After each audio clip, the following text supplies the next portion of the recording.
Lipat bahay, lipat lugar, pero hindi lang gamit ang dala namin, dala rin namin ang mga pangarap at panalangin. Every new beginning starts with a single step. Ngayon, isa na namang chapter ang binubuksan namin habang lumilipat sa studio ng aking asawa. Hindi man perpekto ang lahat at marami pa kami kailangang ayusin, pero sobrang thankful kami kasi unti-unti naming nakikita kung paano kumikilos si Lord sa buhay namin. Naniniwala kami ng bawat goodbye ay may kasamang mas magandang hello. Kaya sa bagong lugar na ito, bagong pag-asa, bagong opportunities, bagong memories at mas matibay na pananampalataya ang baon namin. Lord, ikaw ang maging sentro ng tahanan at studio na ito. Basbasan mo ang bawat trabaho, bawat plano, at bawat pangarap. Gamitin mo ang lugar na ito para maging daan ng maraming biyaya. Amen. Mahirap pala maglipat kasi kailangan mo ng maraming mga aayusin. Yan, tingnan mo. Pumipili ang aking asawa. Yan, nakapagbalot, baba na kami ng mga gamit. At ito, bumibili na kami ng mga gagamitin at kakailanganin namin sa aming bagong bahay. Yan, nakikita niyo ba yan? Kailangan namin maglinis sa studio. Yan po. Tingnan nyo. Napakarumi. Kaya kailangan namin maglinis. Yan. Sa IKEA po pala kami bumili ng mga pinggan, plato, kasi matibay at saka maganda. Eto, naglilinis kami para maihanda namin yung aming bagong bahay.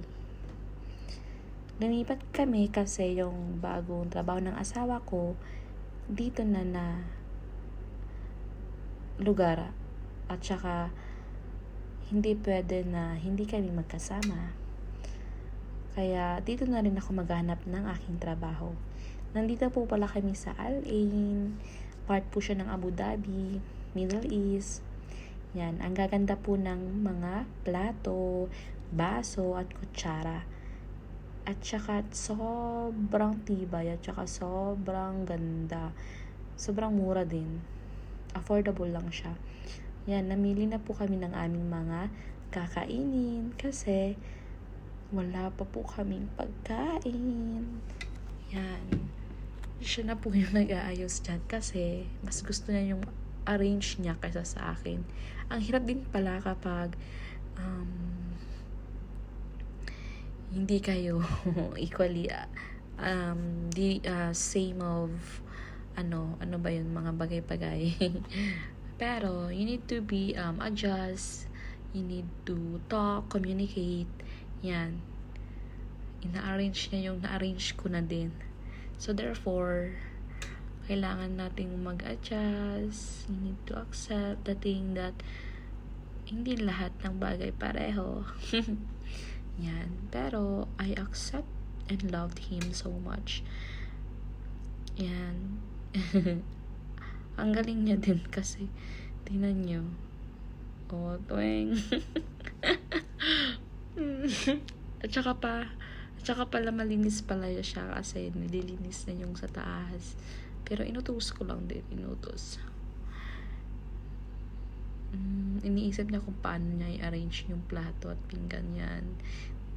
Inutos ko siyang linisin yung taas kasi kailangan namin linisin para ma-sure na disinfect namin.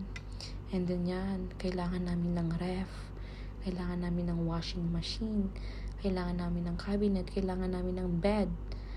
Tingnan nyo hanggang dulo kasi unti-unti po pala nabili ng aking asawa. He provided all and I'm proud of him. I'm so proud of Junix Kim kasi bago po pala kaming mag-asawa. So hindi po pala madali ang lahat. Lahat ay nasa process, lahat ay nasa learnings, lahat nag-a-adjust, lahat may challenge, lahat may struggles, but then if you have God, if you have Jesus at the center of your relationship, ang galing kumilos ni Lord. Kasi may mga tao siyang binibigay sa inyo. May mga tao siyang na sinisend para tulungan at i-remind that this is the way kung paano maging asawa, kung paano mag-adjust, kung paano matuto. Yan. At first time namin nakaluto, bumili kami ng mga gamit pang thankful kami kasi yung rice cooker binigay lang, yung iba dyan binigay din. Talagang magagamit mo talaga. Kaya talagang thankful ako sa mga lahat ng nasa paligid ko kasi ang bait-bait ni Lord. Talagang God's plan talaga. So, you need to trust the plan of the Lord in your life. Kasi, yung plano mo, mas talagang better yung plano ni Lord. Yan. Nagamit ko na po pala yung binili ko noong last year na mga cups. Akalain mo, magagamit ko pala. Talagang i-will talaga ni Lord lahat. Talagang napaka-amazing ni Lord. Kaya, the best si Lord. Kaya kung you have struggles right now, talagang may reason si Lord bakit nagkakaganito, nagkakaganon, bakit wala ka pang ganito, wala ka pang ganyan. Kasi meron talagang rason si Lord kung paano at bakit may mga ganitong sitwasyon. Talagang you need to trust Him and submit all your plans, bow down your problems, surrender it to Him, talk to Jesus, communicate with Him. That's the way of submitting to Jesus. That you need to have faith and hope for everything. Yan, nakikita niyo ba yan? Balik na tayo dito. Yan, naka-washing machine na. At ang first na nag-open ng ref at saka washing machine yung asawa ko. Galing kasi. At saka pa siya po yung naglaba. Kalain mo, naglalaba pala to. Kasi, tingnan mo. Kasi wala na pala siyang gagamitin. Kaya naglaba na siya yan. Tingnan mo. I'm so happy that time when I saw him when I see him and I say, na naglalaba siya kasi first time in history. At saka, hindi naglalaba, hindi nga siya gustong maghugas ng plato kasi baby mama's boy yan, baby boy. Yan, now, hindi niyan siya mahilig maglakad. Ngayon, natutong siya maglakad papunta sa supermarket. Wala siyang choice. Paparating pa lang kasi yung car na inilaan sa amin ni Lord. Thank you, Lord. Yan, tingnan nyo. Ang layo po niyan, mga almost 25 minutes yung walking namin papunta sa mall. But then, we enjoying it because we are together. Napakasaya po ng life. Simple. Talagang babalik ka talaga sa umpisa. You need to have first step in order for you. Yan. Tignan yung asawa ko. Nagtatapon na ng basura.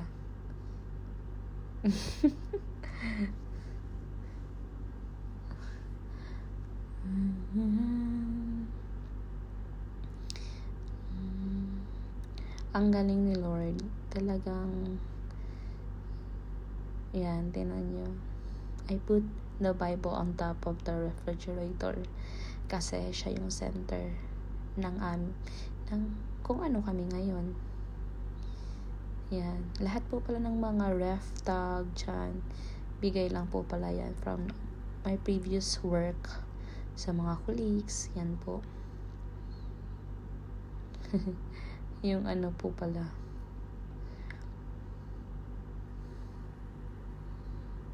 Yung usok, kasi nagtry kami nag-barbecue doon. So, maraming usok sa paligid niya. Tingnan nyo. Then yung first time na inaayos namin yung studio, wala pa po kaming bed. And then, luckily, nakakita po kami sa online na nagbebenta ng 150 dirhams na bed. Kaya sobrang mura na yun. Queen size lang kasi malaki na din for us. 2 pa lang naman kami. In the future, God will give us the grace, the blessings that we pray. Thank you, Lord. Unti-unti na namin natutupad yung mga pangarap. Ang hirap din po palang matupad yung mga pangarap. Ang hirap palang. Kailangan mo talagang mag-wait. You need to wait for the right time. Kahit ilang years, ilang taon pa yan, at least, kumikilos ang lahat. Kumikilos yung mga bagay-bagay. Hindi man mabilis, at least unti-unti. Yan, tinan yung asawa ko. Thank you po pala sa mga brother na nag-send ng refrigerator. Yan po pala ay hindi po cash.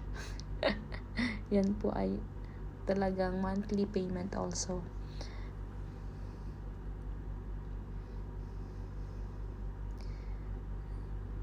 Nice.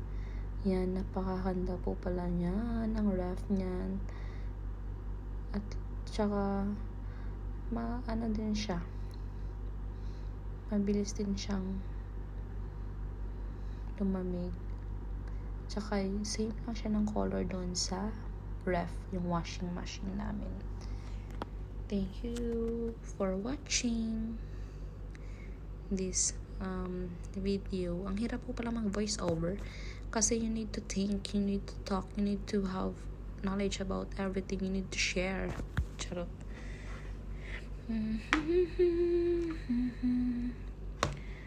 Yan, tinan nyo yan. Ang galing. Ang babait po ng mga brother. Brother po yan. Mga ano po yan sila. Mga staff po yan na kinunan namin ng mga gamit. Tsaka special mention po pala sa aming napakabait na Kuya Nunoy at tsaka Ate Tin kasi they are the one that helping us kasi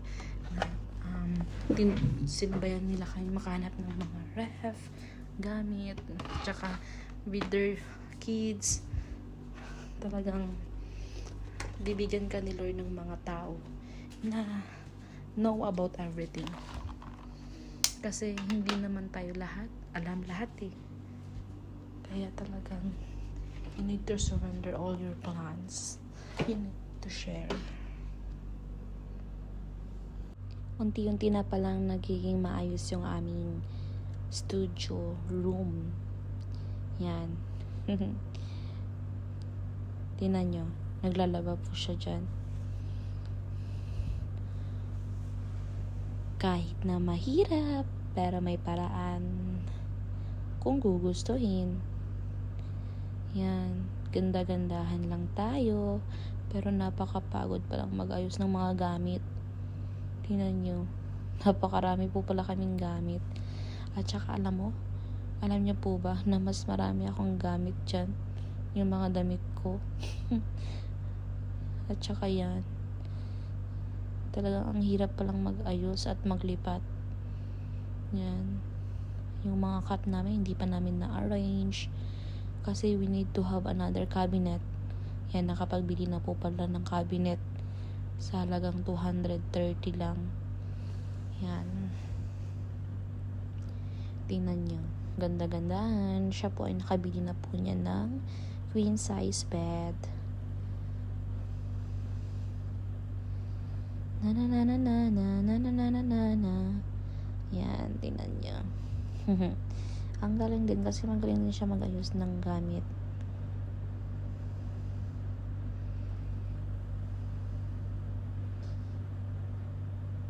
Kaya kayo, maghanap kayo ng mga makakasama na talagang equally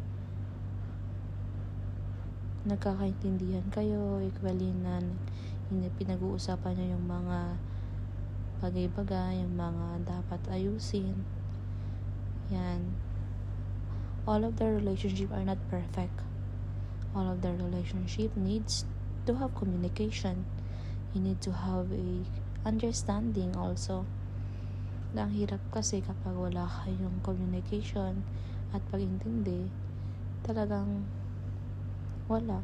At saka malapit na yung birthday ng asawa ko. Makikita nyo dito na may cake. Thank you, Lord Jesus, for everything, for your love.